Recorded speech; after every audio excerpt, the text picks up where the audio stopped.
Yusuf Habibie atau akrab disapa B.J. Habibie merupakan Presiden ketiga Republik Indonesia. B.J. Habibie menjabat Presiden RI pada 21 Mei 1998 hingga 20 Oktober 1999. Lahir di Parepare, Sulawesi Selatan pada 25 Juni 1936. Sebelum memasuki dunia politik, Habibie dikenal sebagai seorang profesor dan ilmuwan dalam teknologi aviasi internasional dan satu-satunya Presiden Indonesia yang berlatar belakang teknikal. Pada 1973, Habibie diminta Soeharto pulang ke Indonesia karena faktor keadaan dan situasi.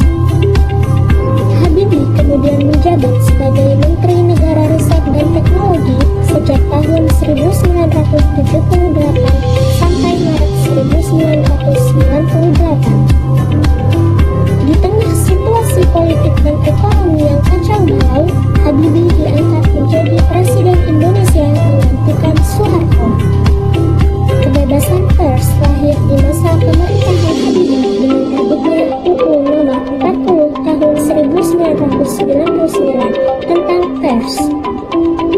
Di era pemerintahannya, Habibie berhasil melaksanakan pemilu 1999, pemilu demokratis pertama setelah Orde Baru dengan asas Luber-Jurdil. Habibie meninggal dunia di RSPAD Gatot Subroto pada tanggal 11 September 2019 karena gagal jantung. Berorientasi pelayanan. Sejak muda, Habibie memandang ilmunya sebagai amanah untuk mengabdi kepada bangsa. Beliau rela meninggalkan kenyamanan bekerja di Jerman demi membangun industri pesawat terbang di Indonesia. Baginya, melayani bukan sekedar tugas, tetapi panggilan hati untuk membawa kemajuan bagi rakyat Indonesia. Dalam penerapan nilai akuntabel, B.J. Habibie dalam setiap jabatan yang diemban selalu transparan dan juga bertanggung jawab. Kemudian, sebagai presiden, beliau pun mengambil keputusan besar untuk membuka ruang demokrasi, walaupun penuh dengan resiko politik. Keputusan yang beliau ambil selalu dilandasi dengan tanggung jawab moral kepada rakyat, bukan hanya sebatas popularitas. Dalam penerapan nilai kompeten, seorang B.J. Habibie adalah simbol kompetensi tanpa kompromi. Dengan latar belakang pendidikan teknik penerbangan, ia melahirkan inovasi yang diakui dunia.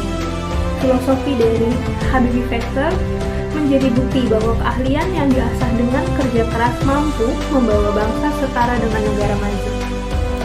Harmonis. Dalam kepemimpinan dan kehidupan pribadinya, Habibie menjunjung tinggi nilai saling menghargai dan menjaga keseimbangan. Ia mampu merangkul perbedaan, menyatukan pandangan yang bertolak belakang, serta menjadi teladan harmoni dalam rumah tangganya bersama Ainul. Loyal. Kesetiaannya kepada Indonesia tak pernah luntur.